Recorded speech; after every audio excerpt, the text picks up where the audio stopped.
Yes, and our today's learned speaker, CA Vivek Shah. Very warm welcome to all of you to the today's 30th virtual CPE meeting of Andheri Oshiwara CPE Study Circle. So, before proceeding further, now it gives me honor and privilege to welcome the chief guest of our today's CPE meeting, CA Priti Savla Madam, an inspiration to chartered accountants in general and to women chartered accountants in particular. Uh, uh, she has been recently elected to the Central Council member from WIRC, and she got the highest number of first preferential votes. And I would not be wrong to say that she is a leader of masses, and she has got the votes from all of the region, not from one particular belt. And now recently she has been appointed as the independent director of IRB Infrastructure Developers Limited. So उनके बारे में मतलब मैं बहुत कुछ बोल सकता हूँ, but without wasting much time, and one more thing, that she's in Delhi right now, and she has to catch a flight, but then too with our request she has accepted the invitation. So without wasting much time, I hand over to Priti madam to kindly address the today's gathering. Over to you, Priti madam. Ma'am, you're on mute. Ma'am, you're on mute. Yes, ma'am. So first of all, thank you very much, convener Deepak Bhai Madlecha, for giving me this opportunity to address all of you. We also have very respected Central Council member C. Rajkumar Adukia with us, who is just sitting next to me. So welcome Rajkumar Bhai to Andheri Oshiwara Study Circle, and the galaxy of past conveners, all the past conveners, the founder conveners. I can see a lot of members, seniors, and my dear CA friends. It gives me immense pleasure to be with you, amongst you, and I am looking forward very soon to meet you all in person. So this was, at least I thought I should address, this is an opportunity to address all of you. Friends, first of all, let me thank each one of you for giving me support and getting me elected to the Central Council. And I am very sure I will be able to contribute to the council in best of the manner. And for that also I require your support. How? There are two ways to support. One is by giving your suggestions and views, so that those suggestions, views can be taken up in the council. So I request all the members, if you have any views, any suggestions, please give it to the convener, who can connect us, convener or your core team, and then they can in turn give it to us, and we can, so Rajkumar Bhai is also there, Adukia sir. So we can all take up at the council level and get best to the members, because I am also from the study circle and I can connect easily. All of you work so hard, convener and the entire team work so hard for the members, contributing the knowledge, keeping this session. So, and lot of suggestions actually come from you, which are actually useful to the ground level people who are in practice, who are in industry. So I request Deepak Bhai to take the lead with the support of the past conveners. I can see Amish Bhai and various other members, the Jitendra Kotari, the deputy convener, and follow these G. So please stay connected. Again, one more thing, Vivek Bhai is there, who is also very good speaker on the specific topic, cryptocurrency. Because in 2019, I was searching this speaker, and there was no one, only Vivek Shah, whom I can find the speaker, one of the speaker for this topic, cryptocurrency. So it's really great, Vivek Bhai, to coming on the Sunday morning to address on this topic. And again, friends, anything, anytime, let me know any support required for the study circle, for the best of the study circle and members.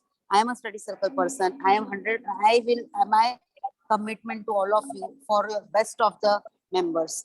And that's what I can say for all of you.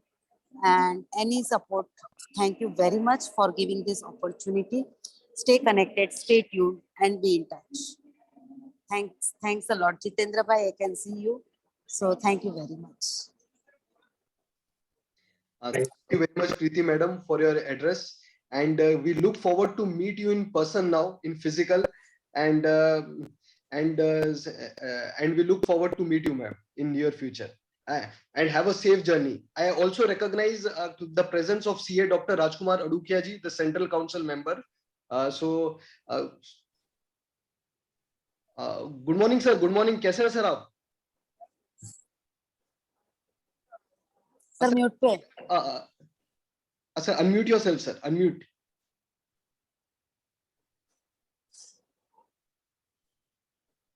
Deepak ji, Yes, sir. let Good us morning. good morning to everyone. I was there in the last meeting, Yes, so sir. let us listen to Vivek. I am also very interested to listen to him because I am addressing Vileparle East Study Circle on 26th on blockchain and crypto. Okay. So let me also learn from him. Yes, sir. Thank you. Okay, sir. Thank you very much, sir. Uh, thank you very much and have a safe journey to Mumbai. Thank you. See you soon. Thank you very much. Keep Yes. it up. All the best for the study, sir. Thank you very much.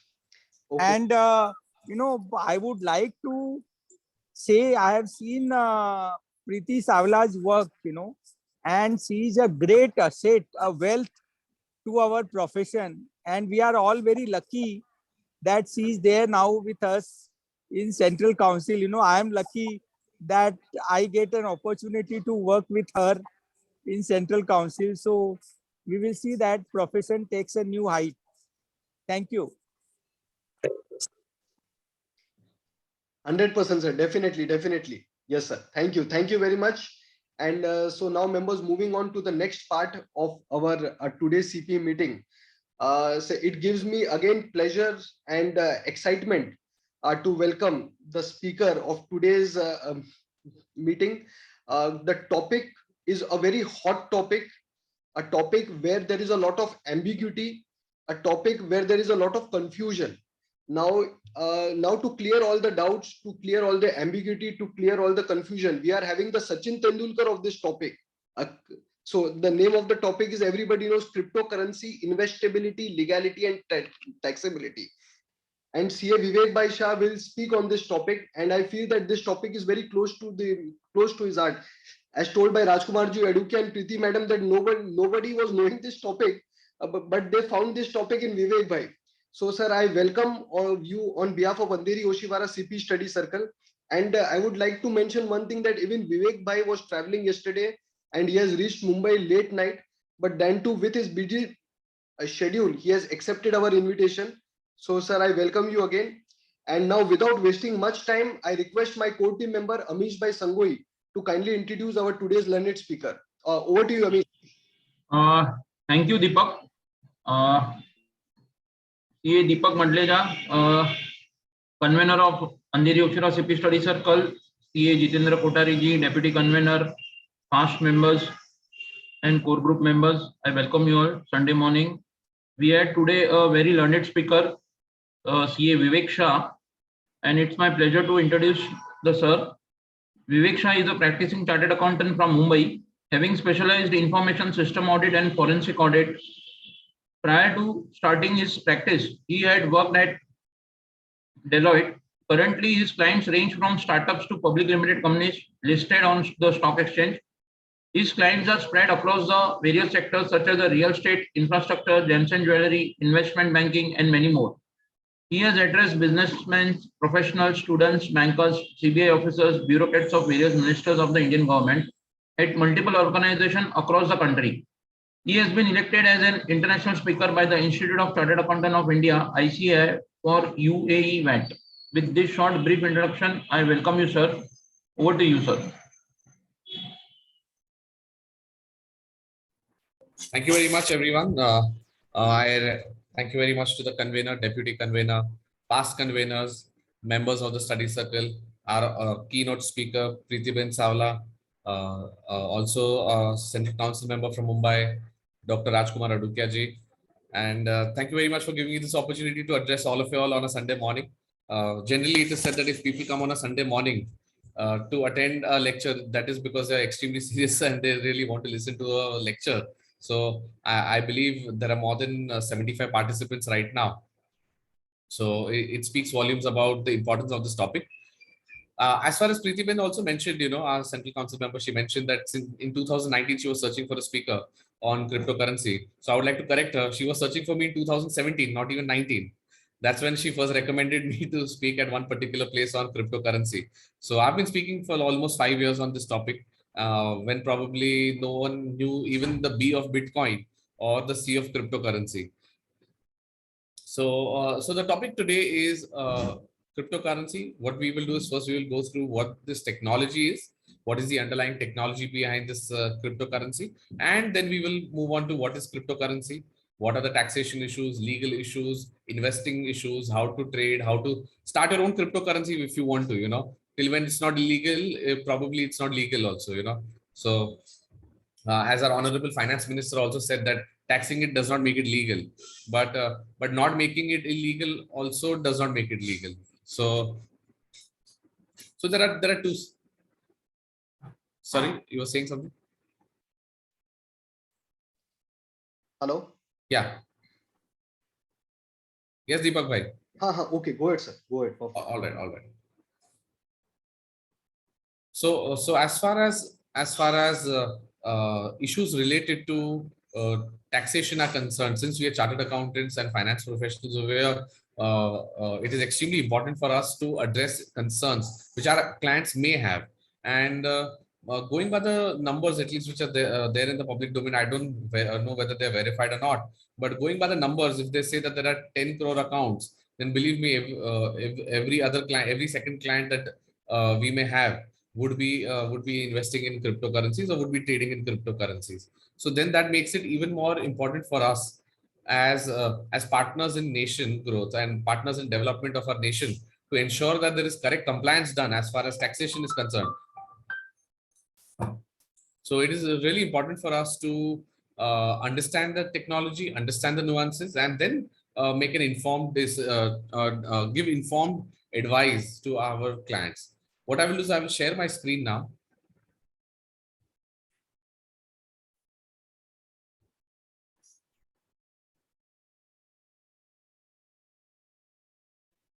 Yes. So the topic of cryptocurrencies and blockchain is that blockchain is a technology which is. So first, I always make this announcement, that a nation must come first, forever and always. Whatever we discuss should some way, somehow help the country in development.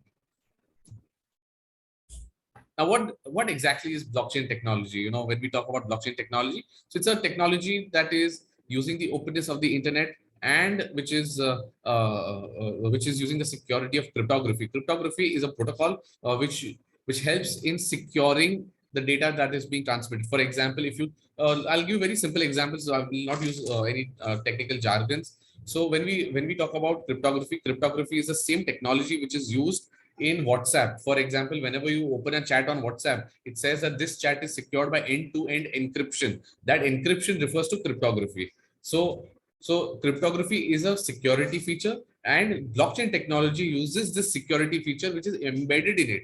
So you don't have to separately go and develop a security feature for it. It is already embedded in this technology. Now, when we talk about the openness of the internet, so anyone with an active internet connection will be able to access internet, will be able to access blockchain. There are multiple blockchains.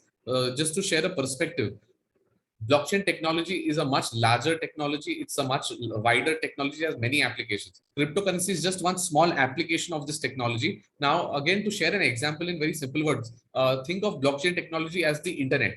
Think of it as the internet, and cryptocurrency is just like Google, a search engine. So, if we were to use this analogy, internet is a larger part and Google is just one small feature or an application which is a search engine. Similarly, blockchain is a larger technology and cryptocurrency is just one small application of this technology. There are many more applications of this technology. As we move forward, we will also be exploring how this is going to change our role as auditors.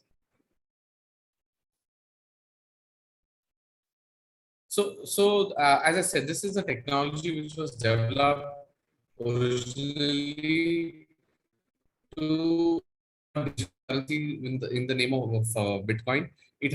This technology has multiple applications such as supply chain management, medical records, land records, banking, insurance, healthcare services, medical services, so on and so forth. So as we go ahead in the presentation, I will also be discussing how this technology can be used for ease of living. We use the word ease of business a lot of times. We hear it in various media that there is ease of business, but ease of living, how can we actually achieve ease of living with the use of blockchain technology, is something that we are going to be discussing in this presentation.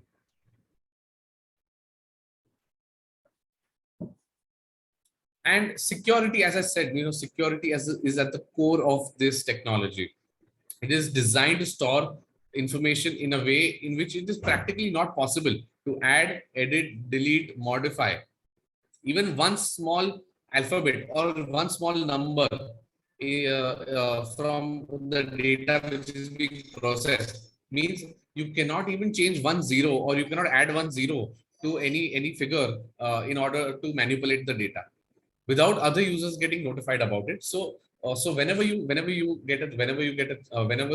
we start using this technology, it is going to be in a manner in which we cannot change any form of information once it is entered into the system. The only way to change is to pass a compensating entry. For example, if you debited 1,000, now you credit 1,000 and debit move on with the transactions. This is something similar to what a lot of people would have seen in the SAP environment as well, where you're not allowed, where a lot of users are not allowed to delete entries. They can pass rectification entries or compensating entries, but they're not allowed to delete entries. Similarly, in blockchain, I'm trying to compare technology with finance right now. So similarly, in blockchain, you cannot delete any data once, or you cannot delete, add, modify any form of data once it is entered into the system. If you want to change a system, the only way is to reverse it, but that takes time, and it will also require the approval of all other users in the blockchain. This technology is decentralized. When I say decentralized, let us understand how are processes and transactions centralized right now. So the answer is yes. Right now, for all transactions that we do, there is some authority, or there is some what do you say? There is some organization or a department which takes care of those transactions. For example, if we talk about banking transactions, at the top we've got the RBI, which is the regulator. When we talk about securities, we have SEBI at the top, which handles transactions. When we talk about various approvals and processes, we have various ministries under the government of India, which take care of various approvals related to their specific ministry. So all of these processes right now are centralized. There is control and there is power which is centralized. What blockchain does is it decentralizes all the processes and systems which are presently centralized. So now imagine why people are actually working on this on a war footing, is because it is going to decentralize a lot of things, and it's going to give power to the users. It's going to give power to the ones who are going to use this technology, and the ones who are going to benefit out of this technology. So the power is in the hands of the ones who are using the technology. So blockchain aims to replace all systems which are presently centralized, and it will replace them with systems which are decentralized, where the verification of the transactions will come from the users of the block. If I was to send 1,000 rupees to the convener of the study circle, and then if I want to verify the transaction, I will be able to verify it, and it is an open transaction because it is a distributed public ledger. Means it is an open information. Everyone can see that Vivek Shah has sent 1,000 rupees to Deepak Bhai Madlecha on so and so date. And now if I want to edit it, and if I want to fraudulently change it from 1,000 rupees to 10,000 rupees, then so that just so that I can claim 10,000 rupees from him, just by changing one number, just adding 1 0, all other transactions in the system start getting cancelled. Now, because of this inherent feature, no one is able to edit, modify, or delete any transaction in a particular blockchain once it is entered. Now, how does verification come from the users themselves? So when I said verification comes from the users, it means that the ones who are on the blockchain and the ones who are processing the transactions, till when if I agar apni accounting bhasha mein samjhao, so till when debit is not equal to credit, we cannot finalize our accounts. Similarly, in a blockchain environment, till the hash is a particular total or a function, it's a function, till when the hash value of the first transaction does not match with the hash value of the second transaction, उनका वो transaction process नहीं होगा. So just the way till when debit is not equal to credit, we do not finalize the balance sheet. Similarly, till when the hash value of one transaction does not match with the hash value of the next transaction, the system does not go ahead. And at the core of this technology, it is about recording data, recording transactions. These transactions could be anything. Right now, it is presently being used majorly for recording transactions of various cryptocurrencies. Who has bought, who has sold, in which wallet has the money gone, in which wallet has the money flown from. So that is again recording of data. But when we talk about recording of data in this technology, there are many other things which can be recorded. Like imagine if the health data of 135 crore Indians is recorded on blockchain. Imagine if all banking transactions are recorded on blockchain. Imagine if all land revenue records are maintained on blockchain. I'll give you one example. Government of Telangana has announced that by 2025, all the land revenue records are going to be on blockchain. So imagine the amount of litigation that will reduce when this is an open source data accessible to anyone and everyone, and it is clear ownership of title. Of course, it will take time. We can't expect it to happen overnight. It's going to take time. Right now, Telangana has decided to go ahead on blockchain for land records. Similarly, the government of Maharashtra back over here has also decided to put the universal pass, the universal travel pass. If you open a universal travel pass, it says that this data is stored on blockchain. So the government of Maharashtra over here has also accepted it.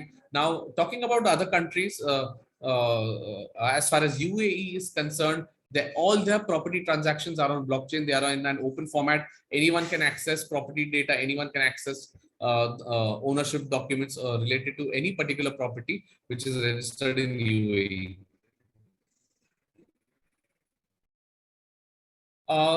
Going further ahead, this technology can also be used in supply chain management. This technology can also be used for insurance. For example, back in the days, there were some people who claimed multiple claims from multiple companies for the same treatment. Now, of course, that has been reduced to quite a great extent with the collaboration of multiple insurance companies. But having said that, if there is a health blockchain of the government of India, and if there is a banking blockchain of the government of India, and if there is an insurance blockchain of the government of India, and if all three collaborate with each other, practically the amount of frauds that happen will reduce. The ease of transferring data will be much higher. Right now, if I give you an example of how an insurance claim is processed, it's quite cumbersome. You go to the hospital, you fill a form, they get you an approval, then you take all documents, submit it to fill a form for the insurance company, intimate the claim. After that, you submit proof of payment, you proof of medicines, doctor's prescriptions, the medicines consumed, the treatment done. Then it goes to the insurance company, then they will evaluate it, then there will be a value, then they will have some evaluation committee, they will pass something, they will reject something, and then finally the money comes to your account. Now when we talk about the present century that we're living in, I don't think all these things are actually required. Everything can be controlled on blockchain without any human intervention. Without any human intervention, it can be done on blockchain. It is not a question of whether or not, it is a question of when. This technology is going to come. It is only a question of time as to when will the country adopt it. Though the government of India has already started adopting it, and probably it is also working on something called as a digital rupee, which will be a blockchain based rupee. We are yet to know because a bill has not been tabled in the parliament, but or nor is a draft out. But we are yet to know what is the digital rupee going to be like, and who's going to have control, how much information will be available on the blockchain for public scrutiny, or in the distributed public ledger, as this technology mentions. So these are things which are going to happen in the future. Government of India has at least taxed it right now. The Honorable Union Minister for Finance has at least said that it is taxed. However, in some of the interviews that she gave subsequent to the budget speech, she has clarified that taxing is a sovereign right. It is her prerogative. Whether it is legal or illegal is what the parliament will decide in due course of time. So even the honorable finance minister is unable to say whether whether cryptocurrencies are legal or illegal. But having said that, the government of India is open to accepting blockchain as a technology. Now, how does this work? Let's understand how does this work. The word blockchain is how the word blockchain has been derived. The first step is to gather data in blocks, and second step is to chain them into the network. So let us assume, because this technology, and we have to imagine how this technology works. So let us assume that Mr. Modi is selling his car to Mr. Gandhi. Now there is no political relevance over here, and even if there is any, it is purely coincidental. So let's start with an example. Mr. Modi sells his car to Mr. Gandhi, and this information is shared with everyone in the blockchain. Now, when this car is sold right now, if you are in the city of Mumbai and you want to sell your car, you probably have to go to the nearest RTO, file a couple of documents, sign a couple of forms, transfer money through the bank, and then you become the owner of the car, and then the RC book would probably come after maybe 15 days or 30 days. Now, when we talk about a blockchain environment, we don't really have to go to an RTO in that case. Why would we have to? It's my car. I'm selling it. Why do I have to record it to some other department or agency for that? I'm declaring that I have given my car. Yeah, I'm declaring that I have given my car to someone. So be it. Why do I have to inform some authority about it? And let's assume, even if I have to inform, why can't it be just a self-declaration? Why are processes so cumbersome? In general, I'm not talking only about a car, but in general, why can't processes be made so simple? Why can't processes be made so easy, where users or where the citizens of a country can reap the benefits of new age technology and digital technology? So in our example of Mr. Modi selling his car to Mr. Gandhi, we have this information being shared with everyone on the blockchain. Now, this transaction, as you can see on your screens, you have transaction number 3, 4, 5, 6, 7, so on and so forth. So similarly, in the blockchain network, there are multiple transactions which get recorded at the same time with all other transactions. So assume blockchain to be a network. Just for easy understanding, let's assume blockchain is like a network or a cloud or a server. Now there are multiple RTOs in Maharashtra which will be uploading the transactions at the same time. And even in one particular RTO, let's say the Andheri RTO MH02, even at the Andheri RTO, there will be multiple cars getting registered at the same time. So what you see on your screen is an example of transactions getting recorded at one particular RTO. So transaction 3, 4, 5, 6, 7, 8, 9, 10, so on and so forth. Every transaction gets a unique timestamp. And once the block is complete, so that the block also gets a timestamp. So every transaction gets a timestamp. It is like an inward entry that we do when we enter the income tax office. There is a register. You put your name, mobile number, where are you coming from, whom are you meeting, or well, now it's faceless, so that's a different thing. But in case in the earlier days when chartered accountants used to go to the income tax office, there was an inward register. Similarly, when a transaction enters the system, उसकी भी एक entry होती है, उसका भी एक inward register होता है. So that is called as a timestamp. Every transaction gets a unique timestamp. So the timestamp is not only hours, minutes, and seconds, but it is also milliseconds, nanoseconds, microseconds, and nanoseconds. Now, each block has a capacity, like like egg block.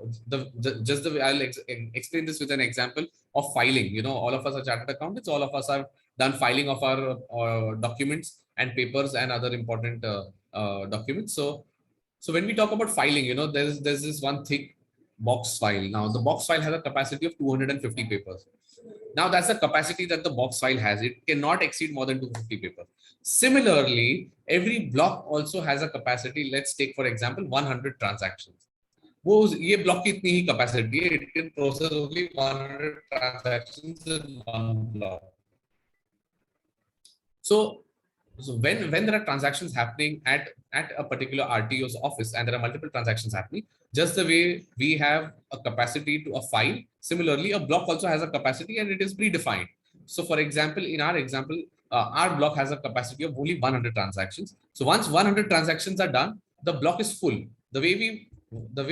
Once our file is full, we seal it, we pack it, we put the name of the client on it, the table of contents, and we put it aside, or we put it in the archive section, or we put it on some cupboard.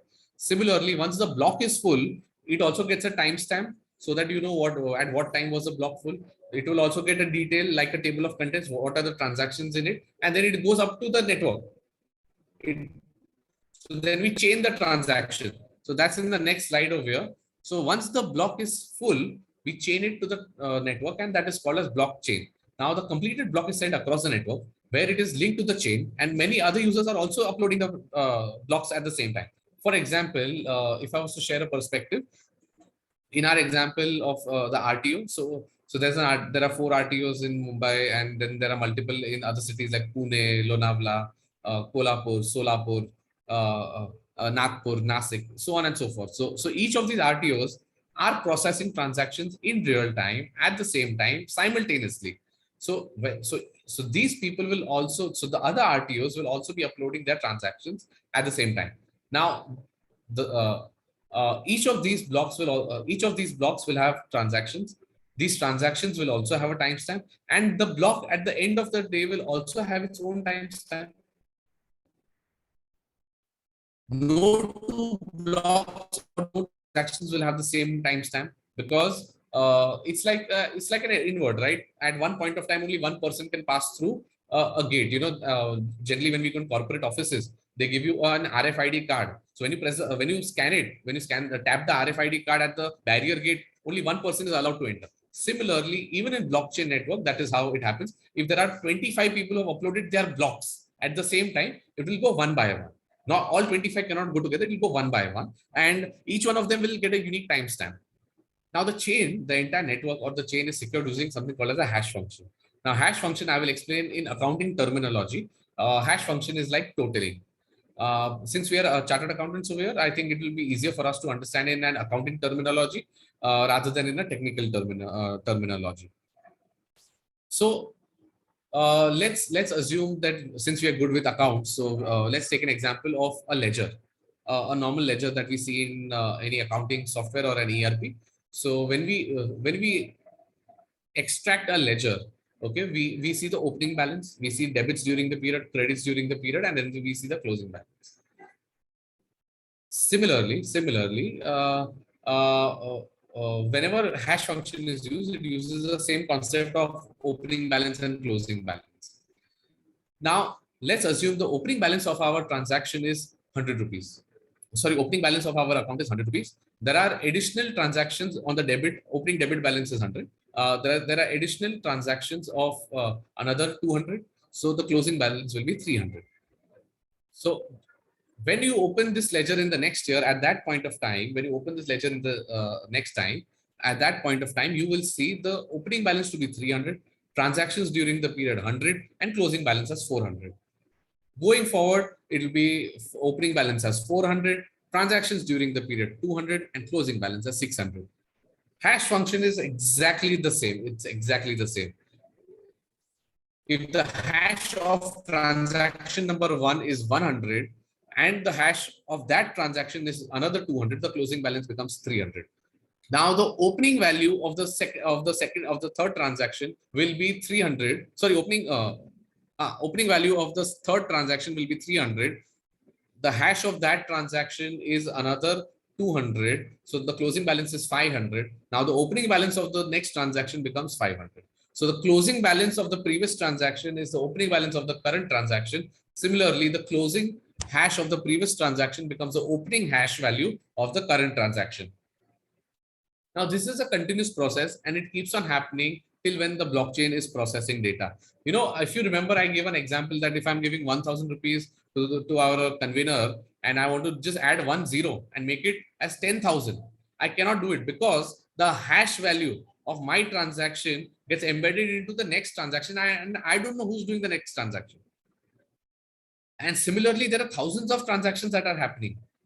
So if I change if I add just 10, what will happen is all other transactions will change automatically. So वो opening balance और closing balance कभी match होगा ही नहीं. अगर मैंने मेरा 1,000 को 10,000 कर दिया, that will never match after that. So this is a continuous process and it's a repetitive process. Now, this technology, where can this technology be used? Let us understand. And we as chartered accountants generally are quite creative. You know, I say creative. Of course, we are good with finance and numbers, but I say creative because we find solutions to most of the problems that our clients or our companies have. You know, so this can be used in day-to-day activities to establish trust by providing a simple and a paperless method for ownership of money, or ownership of information, and for ownership of objects. So as I said, it is not limited only and only to cryptocurrency, but it can be used for a wide range of aspects. And we will also see a couple of examples as we move forward. So this is what I would like to explain, because this is something which we will see at least during our lifetimes. All of us, we will see that land records will be on blockchain. So blockchain is a solution to land records. It can avoid multiple sale of the same property to multiple people, and all of those people. So for example, you know, there are some fly-by-night builders. You know, they come, they build one single building, and then they have 10 units. They sell those 10 units to 4 people each. 40 sale transactions done. However they're done, let's not comment on that, but there are ways by which people generally do it. And all of those 40 people have taken some bank loan and have got it mortgage, and now suddenly none of them have the ownership of the property, none of them can reside in that, and none of them are paying the money to the bank. So blockchain is a solution which can avoid multiple sale transactions of the same property. It can avoid family disputes because it will establish ownership in a seamless manner and in a manner in which it is undisputed. It can avoid encroachments because once land is mapped across the country and it is put on blockchain, no one will be able to fight for the same piece of land, because you know it is a matter settled. Just imagine the amount of litigation which will go down and the amount of ease of living. This is what I was proposing. You know, it's not just about ease of business, it's about ease of living. The amount of ease of living that will happen once once we have land records on blockchain.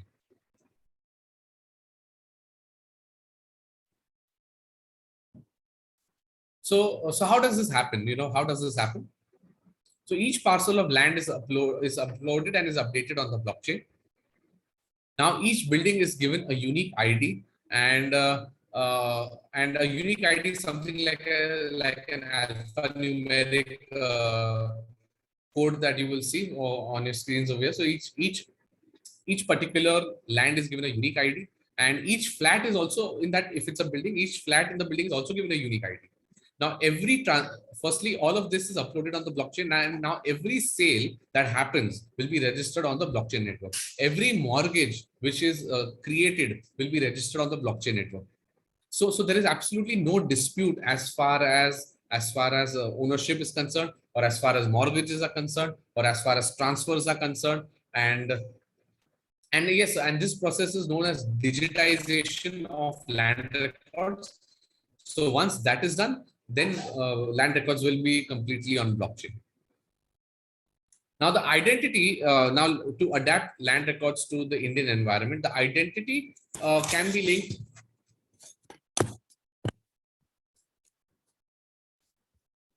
Yeah, the identity can be the identity of the owner can be linked with Aadhaar, you know, and since Aadhaar is also a wonderful tool which has collected a lot of information, we have a bank accounts linked with Aadhaar, PAN card, driving license, passport, ration card, LPG gas subsidy, land ownership, everything is linked with Aadhaar. So, we can try to integrate blockchain with Aadhaar in some manner by which, whereby government G2C services which are given from government to citizen are made in a seamless manner. Now, Aadhaar-based verification can be done at the point of sale. As of now, when we go to, when we go to register a particular document, we go to the sub-registrar's office. At least in Mumbai, that's how it's done. You go to the sub-registrar's office, they take a photograph of yours, you sign in presence of the registrar, you put your fingerprint, and ultimately it is then uploaded in the registrar system. But now, once we have Aadhaar based and blockchain based sale of transactions, I think it will be completely different, because what only has to be established is the identity of the owner. Nothing else has to be established, because owner there will be no dispute related to land, right? There will be no dispute related to the title.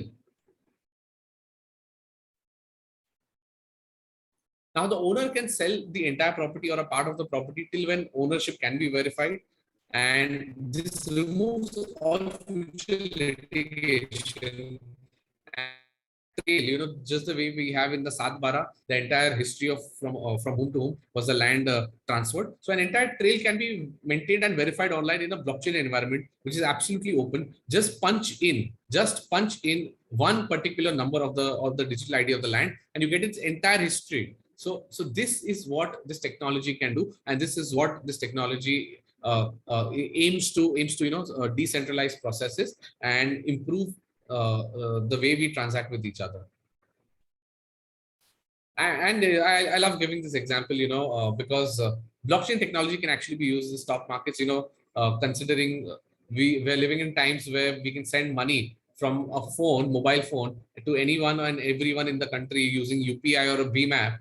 And for stock markets, when we want to buy and sell shares, we have to wait for T+1 or T+2 settlement. So I think that's a bottleneck. If I have shares, why can't I get money instantaneously, and why cannot I give delivery instantaneously? Why do I have to wait for 2 days? For what? These are my shares, and if I want to sell them, I should get money immediately in real time. That is possible with blockchain. This is the power of blockchain. Now imagine, as of now, settlement takes up to 2 days, and these are as far as the processing is concerned, it is processed through depositories like the NSDL and CDSL. The processes are slow, takes T+1 or T+2, can lead to various delays, and blockchain can actually eliminate that, because it can settle transactions between stock exchanges, and it can settle transactions between the banks in real time. This is the power of blockchain. We will see how that happens. So a smart contract is a solution to this, as we say, as the word itself says that it is smart. And, we've lived in times where probably phones are getting smarter and probably humans are getting less smart. So a smart contract is definitely a solution to this problem. And a smart contract, as the name says, can execute multiple commands or multiple steps or multiple processes that you tell that algorithm, computer code, or that software to do. So that is a smart contract. Now, you have to describe what you want to do in the smart contract and execute the smart contract. Once you execute the smart contract, the transactions will be processed in real time. Now, what a smart contract can do, connect to multiple blockchains. For example, here there's a stock exchange blockchain, here there's a banking blockchain. You execute a smart contract between it, connects with both of them, and it executes a transaction. Now, it can even swap various assets for each other. For example, right now, because we've seen only what we are experiencing, we know when we sell shares, it can get settled only in a bank account for money, right? Money or money, as in it is just a financial transaction. Now, what if I want to sell shares and buy a car, or sell a car and buy shares, or sell a house and buy shares, or sell shares and buy a house, or sell a house and buy multiple cars? No one would do that, but yeah, just in case. in case if someone wants to buy a Bentley, you know, you probably have to sell a car and also a kidney along with it. So how do you do that? Well, jokes apart, selling a kidney is not legal though. Though some people may have to sell it if they want to buy a Bentley, but nevertheless. So blockchain technology can actually solve this problem. It can connect with, let's say, if you want to sell a house and buy a car. Okay, so it will connect with the land registrar's blockchain, and it will connect with the RTO's blockchain, and it will also connect with the share. Yeah. So when you sell your house and when you buy a car, at that point of time, you have to connect these two blockchains with each other, and a smart contract is capable of providing a bridge between these two blockchains. So you can swap assets. You can swap assets for each other, and you can also swap assets not only within the country. With this technology, let's go a level further. You know, let's take our imagination to greater heights.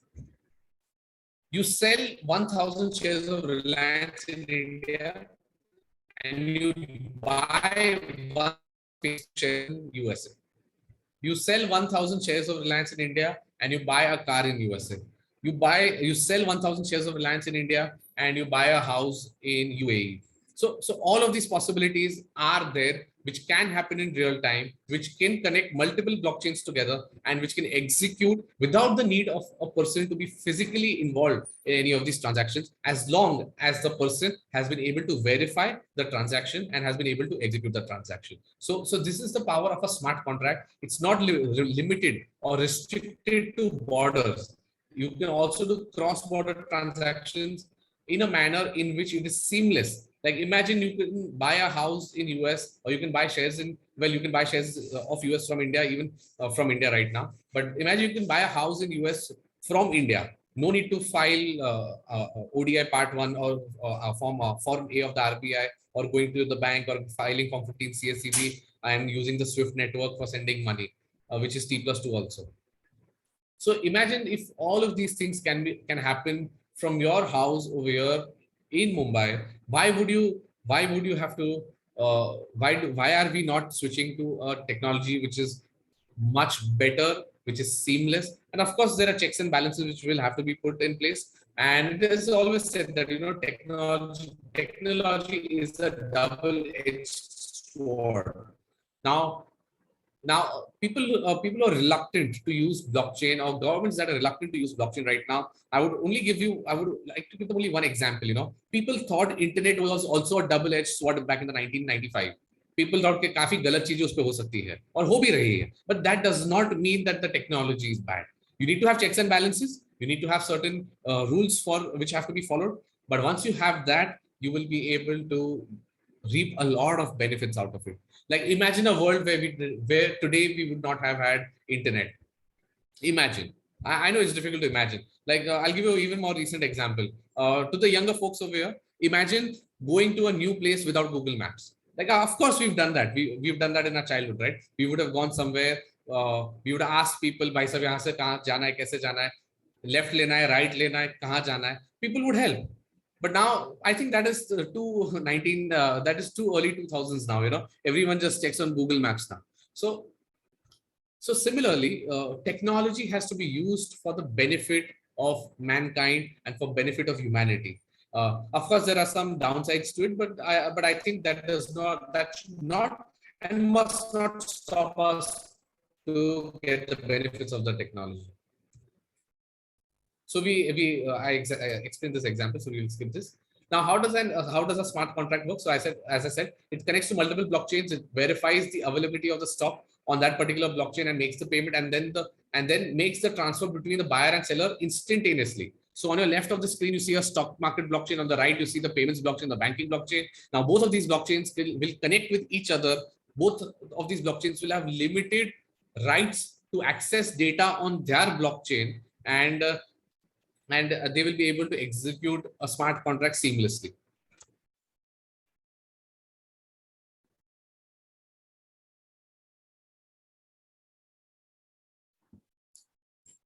So digital IDs or Aadhaar is actually a very good example of what blockchain technology could be.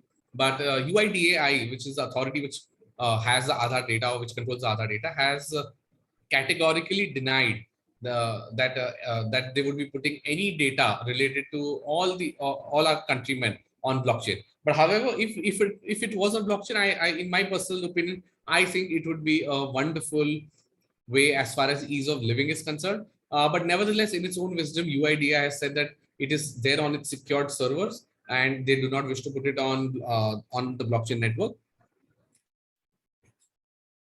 Also, Aadhaar, is a unique example. It is a beautiful example of what could be on blockchain, because it has it has a banking data link with Aadhaar. You have your PAN card link with Aadhaar, you have a passport link with Aadhaar, license link with Aadhaar, LPG subsidy link with Aadhaar, property link with Aadhaar, and almost everything is linked with Aadhaar, right? So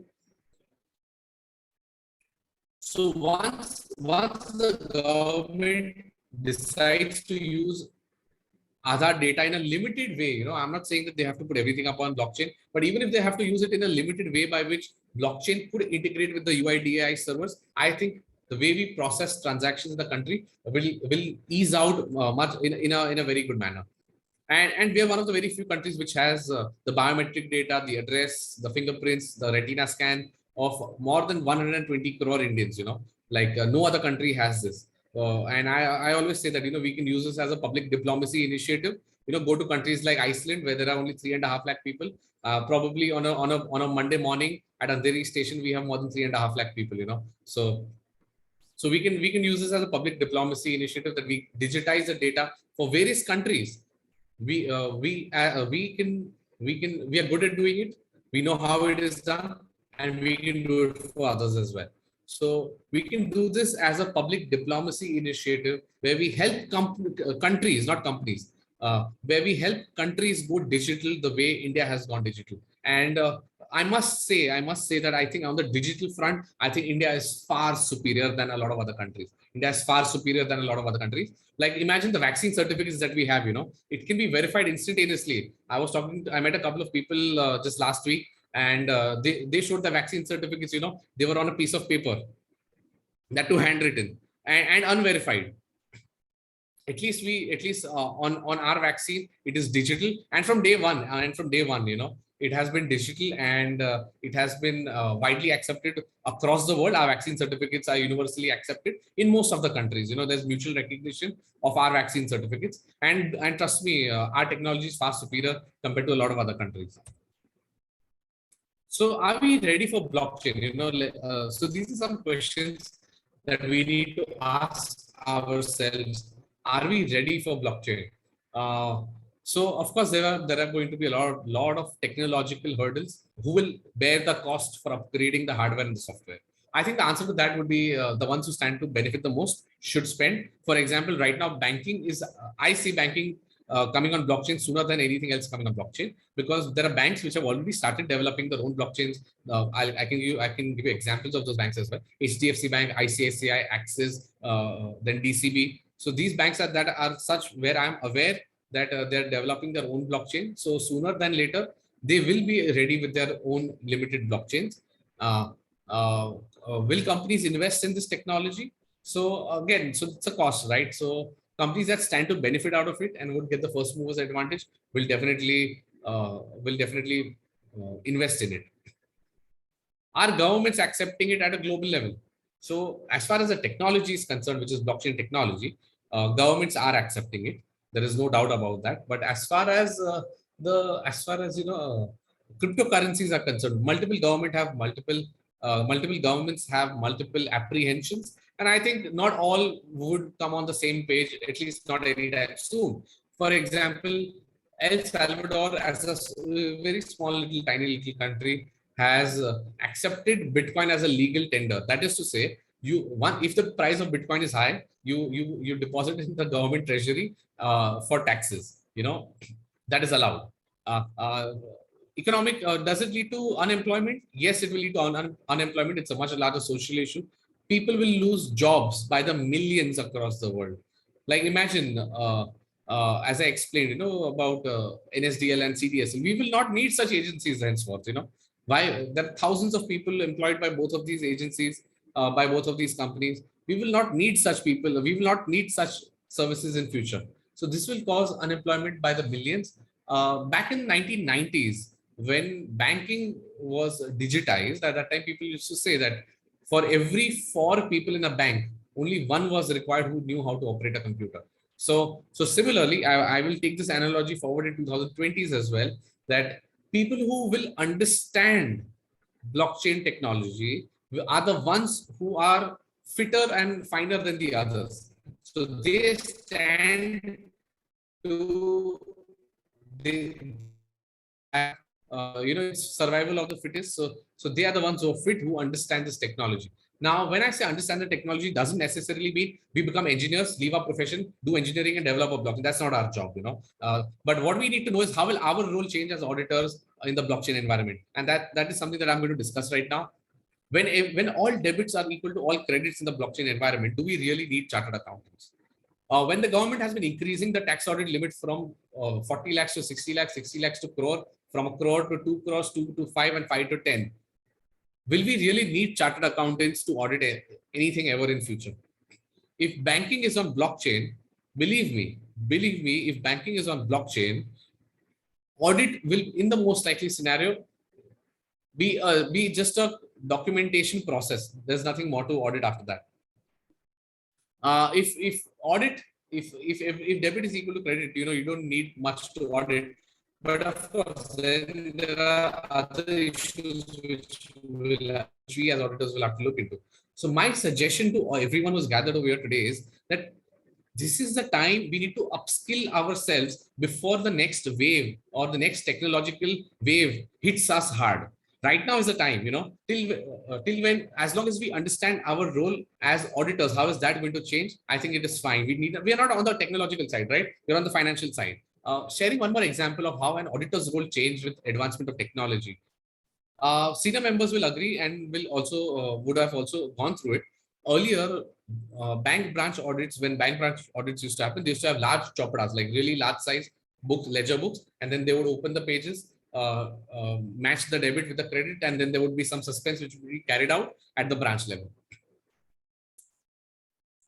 During that process, even when in the 1970s and 1980s, when there were not many calculators, so the person or the staff in the chartered accountant's office who was very good at totaling was considered to be superior.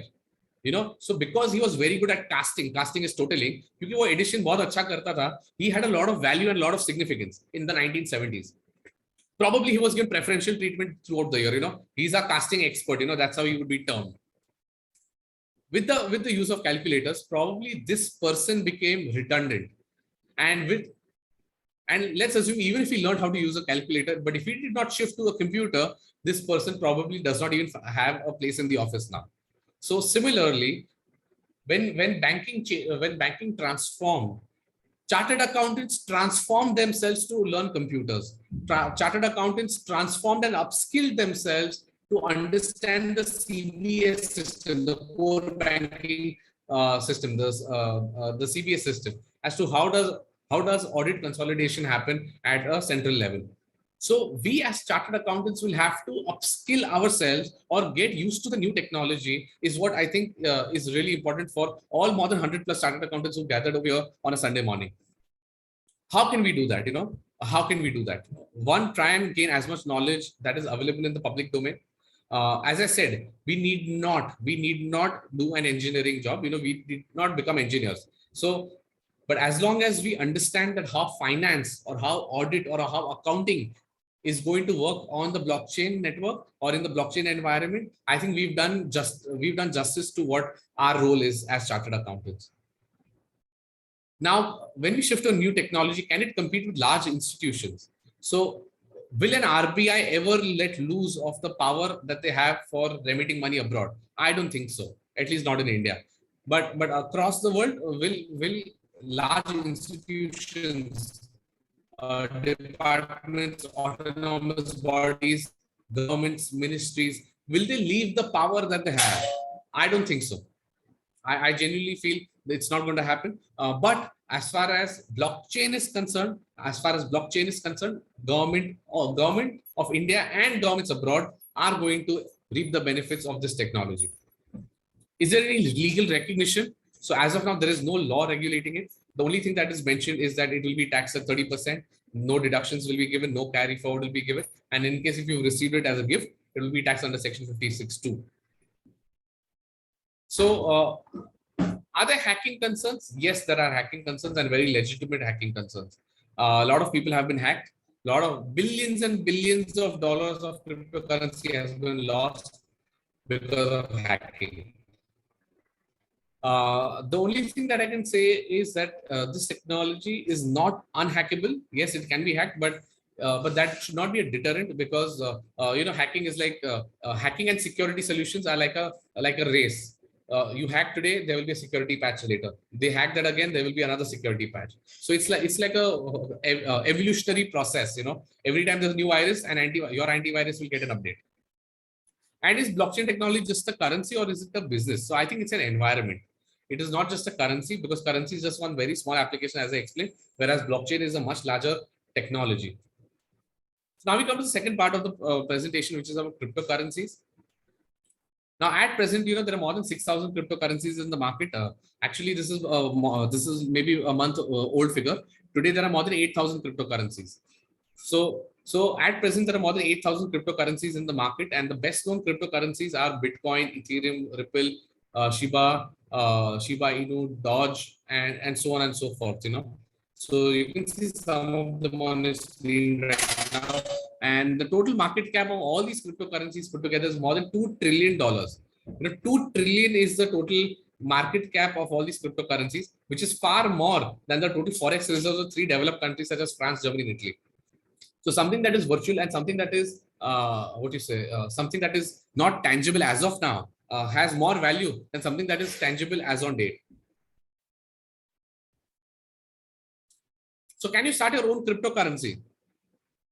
So to give a politically correct answer, I can say India is not regulating it, but there are other countries which are regulating it. There are other countries which are allowing it. There are other countries which give you a cryptocurrency license. So if your clients so insist, you can always tell them that it is not allowed in India, because there is no law which regulates the issuance of cryptocurrencies in India today.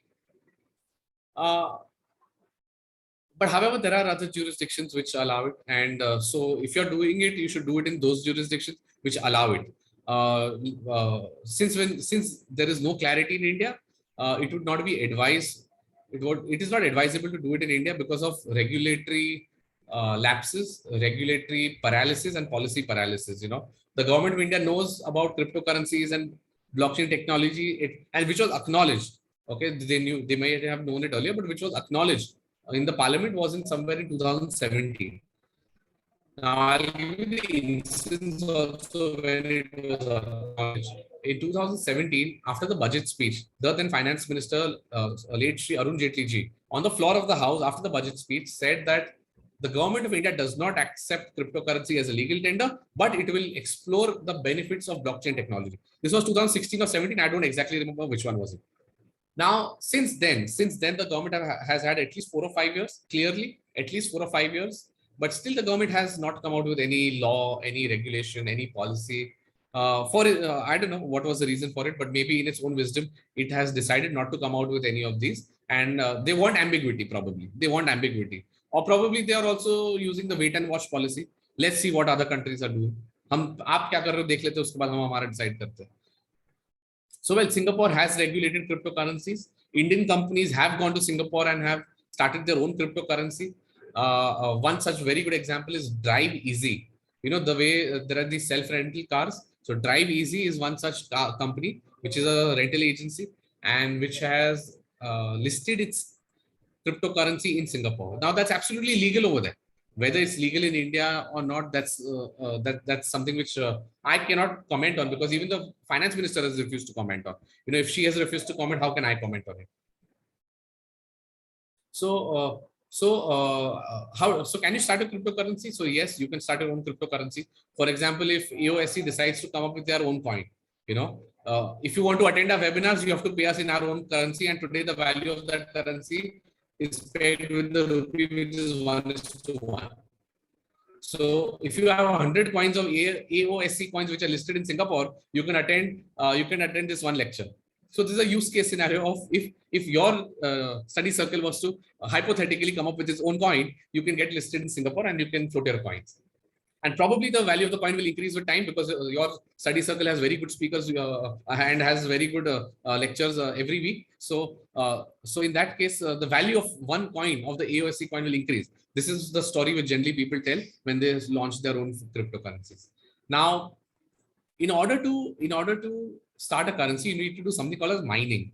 Now, what is mining? The way there is mining of gold, there is mining of diamond, copper, bauxite, aluminum. Now, who owns that? No one owns the mine, right? You have the right for exploration of minerals in a mine. You have the right to do mining. You have not manufactured that gold inside the gold mine, right? But you are extracting it because you have the right to dig gold out of that particular mine.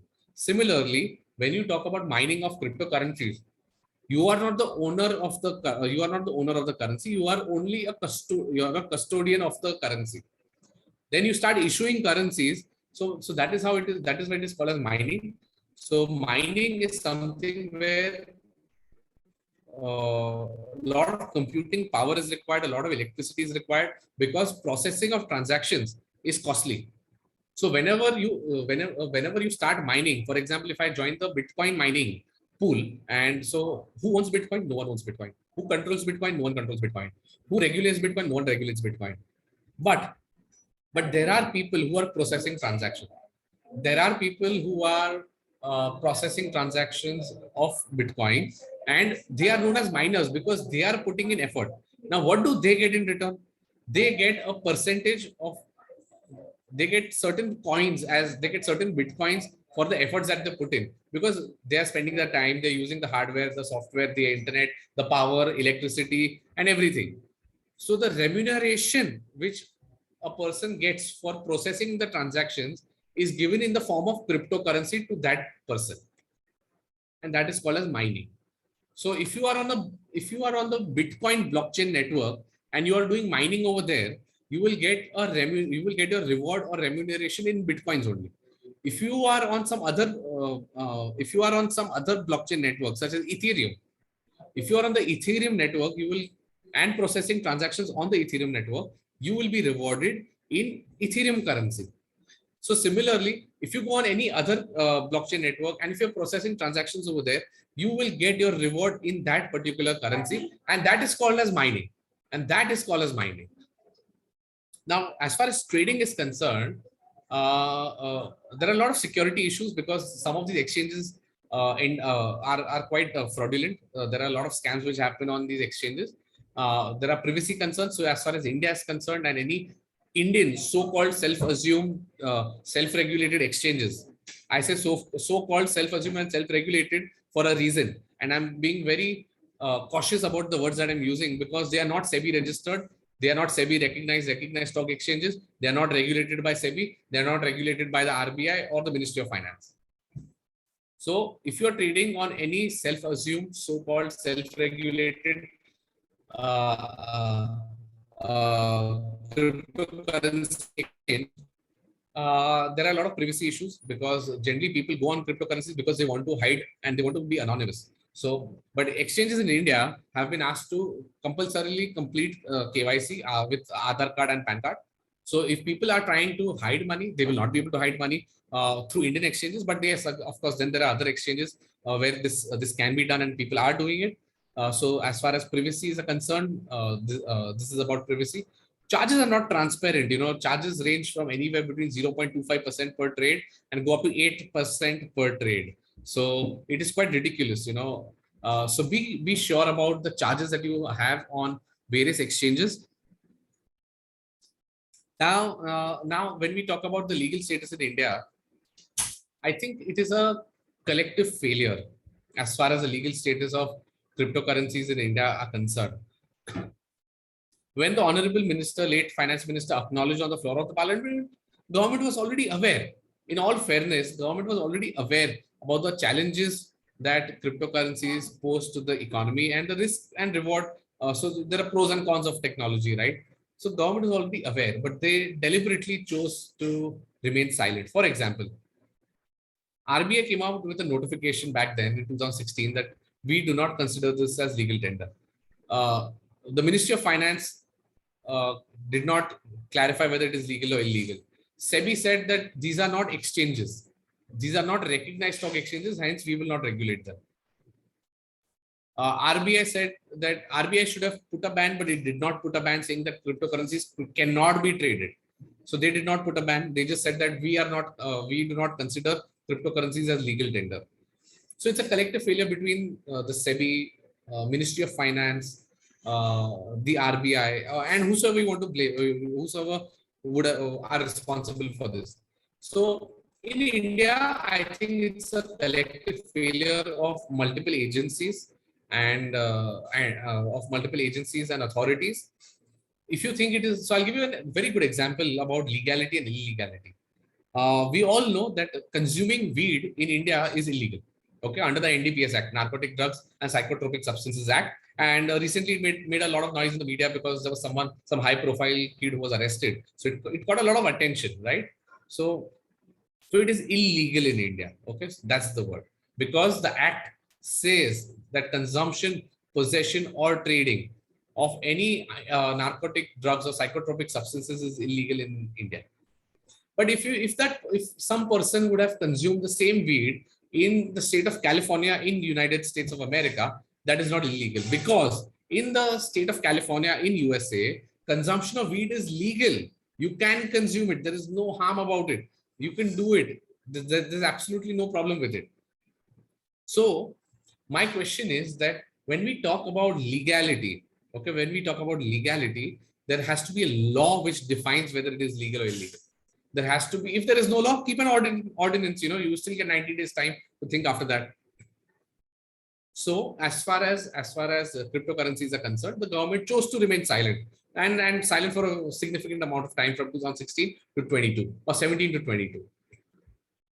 Now, so as of now, the legal status is that we is legal or illegal. RBI also mentioned that, the government of India also once mentioned that we are not comfortable with cryptocurrencies. Now, what do you mean by we are not comfortable with cryptocurrencies? Now, whether one particular person or ministry is comfortable or not comfortable cannot determine whether it is legal or illegal. If legality is a matter of law, and hence there must be a law for cryptocurrencies, and sooner the better. I think 5 years of slumber, मतलब 5 साल से जो government सो रही थी, it has now woken up and it has now decided to at least tax it. All these years, people would have not even offered the money to tax. You buy in crypto, sell in crypto, and cash it in some other country. Who's going to come to know? There were no checks and balances. There were absolutely no. There was no reporting. There was absolutely no control over any transaction. And as far as of course, even the Honorable Supreme Court in its own wisdom. So RBI in 2019, the RBI decided to introduce a circular saying that banks cannot be used for cryptocurrency transactions.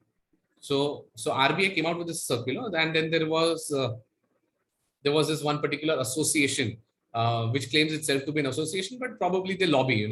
It's a lobbying agency. So I generally call them as wolf in sheep's skin. They disguise themselves as an association, but they're lobbyists. So they lobbied at a very high level, and they got a battery of lawyers also on board, and they managed to get a stay on the RBI circular right from the Supreme Court. And the Supreme Court also, in its own wisdom, allowed banks to let to provide services for cryptocurrencies to cryptocurrency exchanges. So as I say, it's a collective failure of not one but a lot of agencies and authorities. The global outlook, when we talk about the global outlook, in China, it is banned in totality. So they're clear. At least the Chinese know what they want to do, So they have said that they cannot buy, sell, trade, hold, invest, mine, transfer, or otherwise deal with cryptocurrencies or mining. So they are very clear. मतलब उनके दिमाग में clear है कि हमें cryptocurrencies से कुछ लेना देना नहीं है. When we talk about the EU, in some cases, in some countries, it is absolutely legal. You can buy, sell, trade, pay some taxes, and get out. In some EU nations, you don't even have to pay taxes on cryptocurrencies. As far as the Gulf is concerned, they've taken a balanced approach. that to some extent we will allow you, to some extent we will not allow you.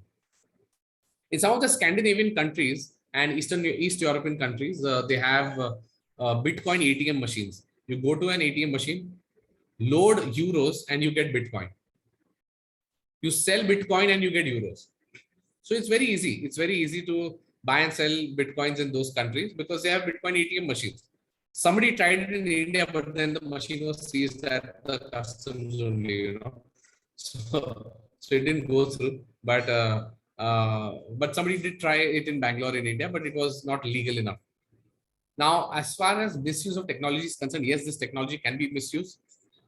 It is being misused.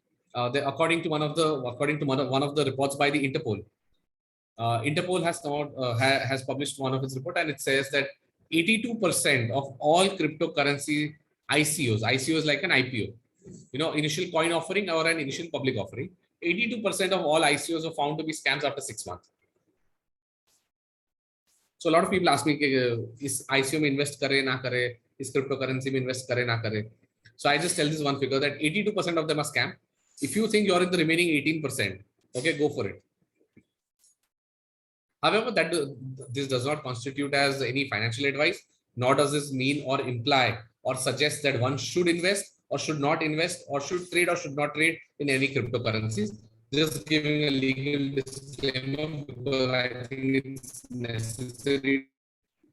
So in case if someone is trading in India, these are some of the practical issues that I would like to tell you is that one, the charges are not transparent on the so-called self-assumed and self-regulated cryptocurrency exchanges in India.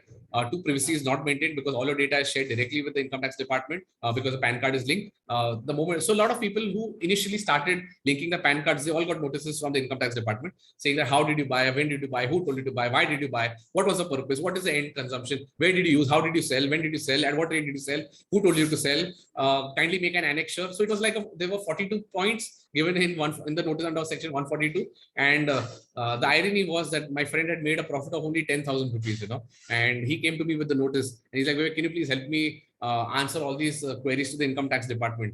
So I told him, brother, you know, my fees will be much higher than the profit that you've made. So either you go for it or either you explain it yourself, or then probably if I have to do it, I'll have to do it at a very high fee compared to the profit that you've made. So in India, there are limited options to swap cryptocurrency. So you cannot, so as I said, there are more than 8,000 cryptocurrencies today. So you cannot swap everything for everything. These exchanges, okay, you know, the irony is that these exchanges also charge a listing fee. So if you want to list your cryptocurrency on that particular exchange so that people of that country start dealing in that currency, they charge a listing fee. So the Indian exchanges also charge an exorbitant listing fee, you know, so they make a lot of money. And of course they can afford to have this run till when there is no law. But once there's a law, they will probably be regulated. Payout happens only in Indian rupees in India. It must be routed through banks. As of now, you can on some exchanges you can use UPI, net banking, debit card, credit card, but it has to be routed through bank as if you're dealing through these exchanges. But however, I know I've heard of certain instances where people buy cryptocurrency in cash also. I don't know exactly where it is done, how it is done, but I've heard about it. So there are other means of purchasing cryptocurrency as well, and not only that, there are other countries where you can buy cryptocurrency through some other means, and which are not so which are illegal. You know, let me be honest. So people buy cryptocurrency in one country, they pay them money in the local currency in that country, then they transfer it to the wallet in India, and then they use that money in India. So there are multiple ways by which cryptocurrencies can be bought and sold. If it's done through an exchange, if it is done through an exchange, then there are charges which will probably be a little higher. If it's not done through an exchange, but if it is done through people who are such facilitators, I don't know who they are, but I've heard that there are some. Apart from that, Bitcoin ATMs is what we discussed. A lot of people get notices from the IT department the moment they declare cryptocurrency transactions, and believe me, it's a detailed annexure. You know, kindly provide details as per the annexure attached herewith, and then there's a 2-page long annexure, and you'll be surprised at how will you provide so much information. And apart from that, taxability, whether it is PGBP or whether it is LTCG. So yes, at least this budget has clarified that it is at the maximum marginal rate. MMR, which is 30%, and no benefit of LTCG or STCG can be taken, nor can any benefit related to carry forward or set off against any other head of income can be taken. In the earlier years, a lot of people used to show it as LTCG, saying that I have held the asset for more than 36 months. And believe me, people who would have bought cryptocurrencies in the early 2015s, they would actually be listening to this lecture, if at all they're listening, from their own Bentleys or their beach villa in California. So that's the amount of money that people have made. I know a lot of people who made a lot of money in cryptocurrency, and it's not even funny, it's crazy amount of money.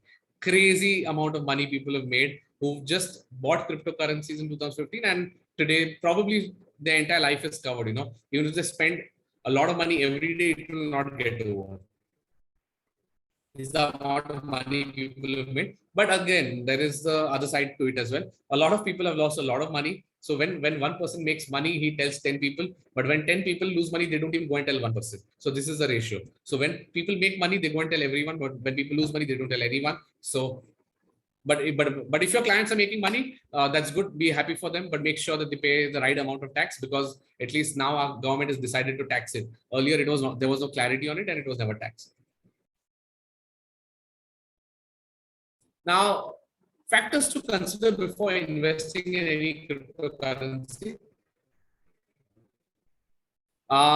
First, you need to know what is the total mined quantity, what is the maximum quantity that can be issued, who are the promoters, what is the background, what is the business that they want to do, or is it just a currency for fluctuation purposes? Is it country specific? So there are some currencies which are specific to a particular country. What is the movement in recent times is also what you should see.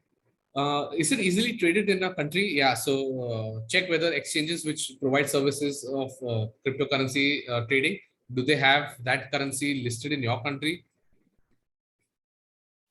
Is conversion required to purchase that currency? For example, there are some coins which are very famous. For example, the Bitcoin or Ethereum. And then there are some coins which are not very famous, which are known as altcoins or small coins. So the values are generally in a few cents or a few dollars. So when you want to buy those, you generally have to swap certain coins for certain coins. So you swap your Bitcoin or Ethereum, and then you get the smaller coin or the altcoin. So check whether conversion for that is required or not, and then see on which so-called self-assumed, self-regulated exchanges is it traded on. So these are some of the factors by which you can decide whether you want to buy a particular cryptocurrency or not. So as I say that this is a different asset class, and probably ideally one should invest only that much that one can afford to lose. If you can afford to lose 10,000, maybe you can put up to 10,000. But if you can afford to lose a crore, you can put up to a crore. So put only what you can afford to lose, because once the bubble bursts, it will be difficult. It'll be difficult for people to come out of it.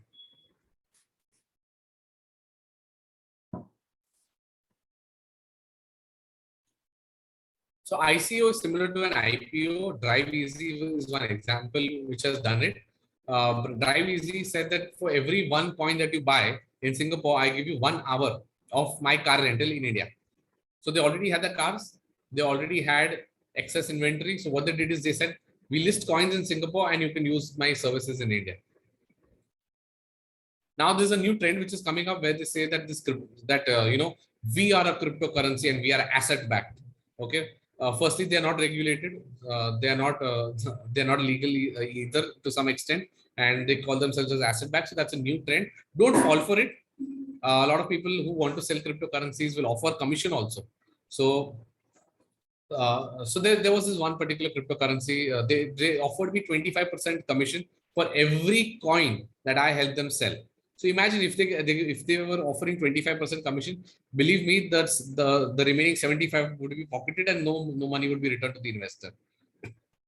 However, I declined their very generous offer, and I said that I do not believe in it, and hence I'm not going to be. I personally do not buy cryptocurrencies, and I do not believe in it, and I have not invested even a single rupee of my own earnings in any form of cryptocurrency till date. So as I said, the Interpol said that there are 82% of them are scams in ICOs. Now, when it comes to advising clients, we need to first explain that there's a lot of risk involved. There's a lot of ambiguity as far as the legality is concerned in India. So till when there is no bill, there is no law, I think the matter remains ambiguous. And I think there should be some clarity soon, probably sooner than later. Probably this financial year, we will see a bill being tabled. I think it is already being drafted, but we will see it being tabled, and there will be some guideline by the end of this year, hopefully. Now, when we talk about threat from hackers, yes, there are a lot of hackers which hack money from cryptocurrency wallets. So yes, if you are trying to invest in cryptocurrencies, be careful about not clicking on any malicious link, not having any third-party softwares or illegal softwares on your computer or your phone, not having any app which could be a security risk to your phone. So be very careful. Do not click on any links for verification of email or password or your mobile number. For all you know, if you do that, you will end up losing all the money that you have in your cryptocurrency wallet. And also explain the AML laws, the anti-money laundering laws, because under FEMA, this is a restricted activity. FEMA says that you cannot send a single rupee or a dollar out of the country without reporting it to the RBI. But when you buy cryptocurrencies, even through these so-called self-assumed, self-regulated exchanges in India, there is nothing that prohibits you from sending it to a wallet which is out of India. So does that amount to money laundering? I think yes, under Section 2 of FEMA, it is a clear case of money laundering.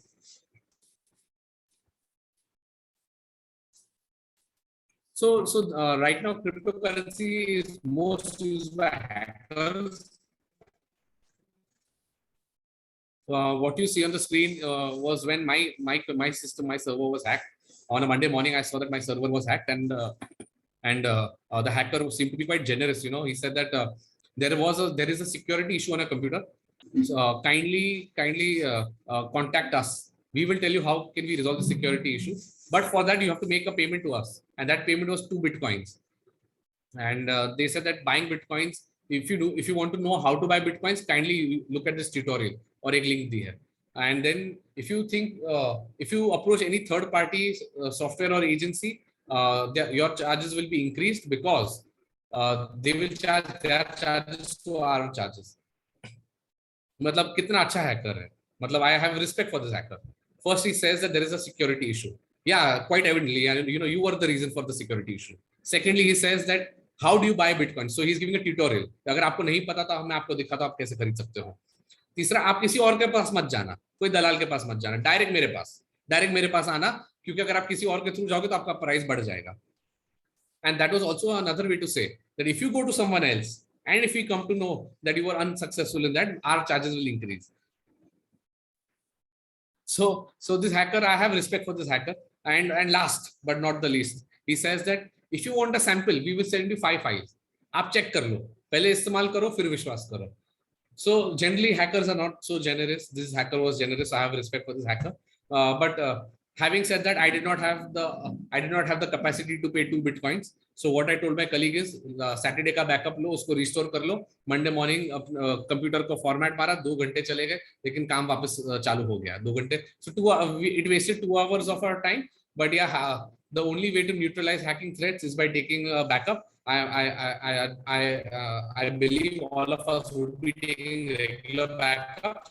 If not, please start taking it, because if you lose the data, I think that that data will actually be quite precious, and you will be forced to shell out a lot of money. So this is how I was hacked, and this is a transformation which has begun. You may love it, you may hate it, but you just cannot ignore it. And the perception, a lot of people say, a lot of seniors of the profession tell me is that somebody is taking some real money from you, and somebody is giving digital money in anticipation that it will increase tomorrow. And there is no guarantee it will increase, but in anticipation that is going to increase tomorrow. So people are putting real money today to get digital money in return.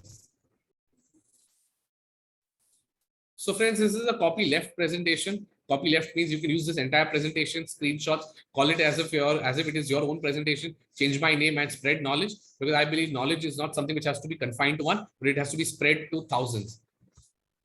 So if you guys like my presentation today, please give a 5-star rating to me on Google Maps. It helps in increasing visibility. You can search for Vivek Shah and Company and give a 5-star rating. I'll really request you, I really request you, if you think this Sunday morning you've learned something new, please give a 5-star rating to Vivek Shah and Company on Google.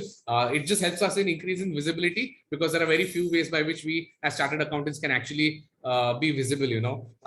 Who more than a group of chartered accountants on a Sunday morning would know about visibility apart from us, So thank you very much. If there are any questions, I can take a few questions.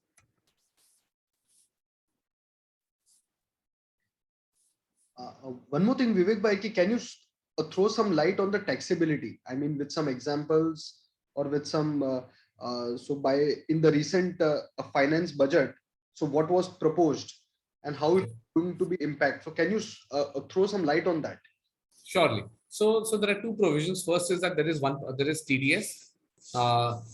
Right now, these so-called self-assumed, self-regulated exchanges have approached through some agency or through some lobbying firm.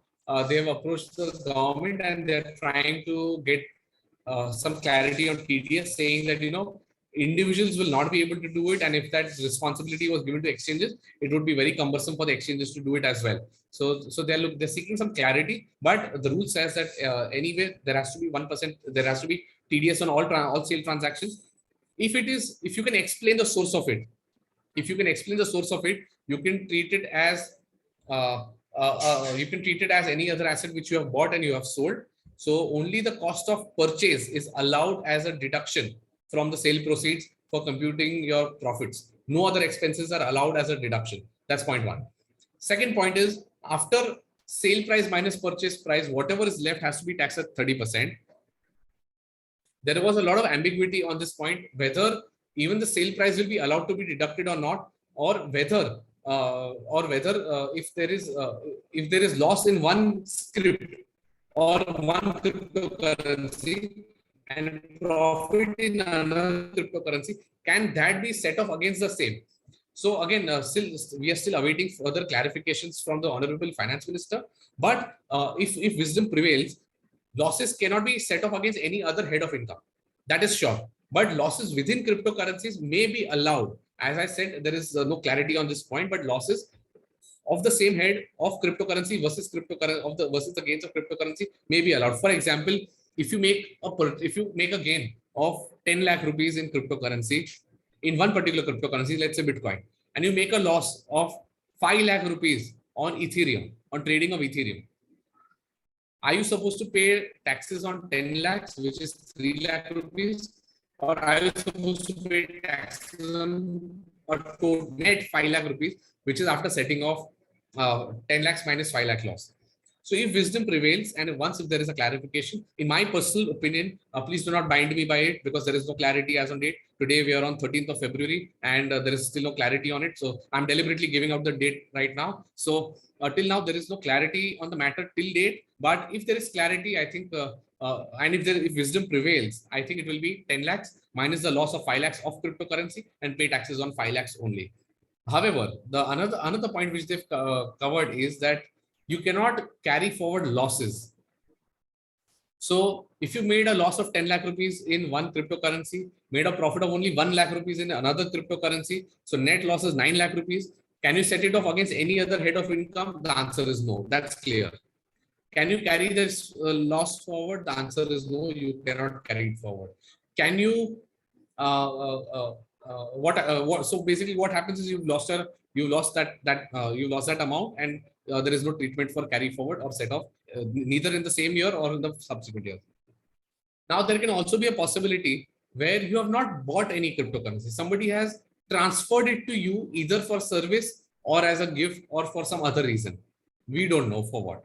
So in such cases, your cost of acquisition is zero. Hence, the Honorable Finance Minister said that if it is received as a gift, it will be taxed under Section 52. Under Section 56. So in such cases, if it is treated as a gift, then the rules of gift will apply, and hence there is no cost of acquisition which can be used as a deduction. So these are the provisions which have come out in the budget. Yeah. Apart from that, if there's any question, please let me know. One more question, Vivek bhai. Yeah. Is the trading means the compulsion is there to trade through a recognized exchange like WazirX or something like that? Yeah, so a very good point that you brought, Deepak bhai, is that you use the word exchange and you use the word recognized also.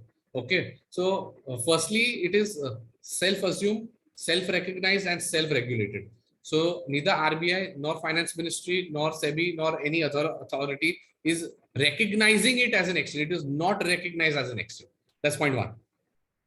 If it is not recognized, how is it that they get so much visibility? So it is said कि अगर एक झूठ को आप 1000 बार बोलोगे तो आपको वो सच लगेगा.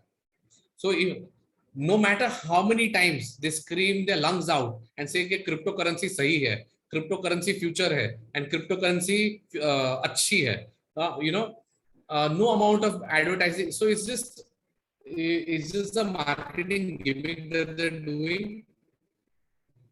It's just because you see more advertisements of 5 or 10 exchanges, either on OTT platforms or on television, that does not make them recognized. So it's a very good point that you've brought up right now, because people think that if they're giving advertisements, it must be a recognized exchange.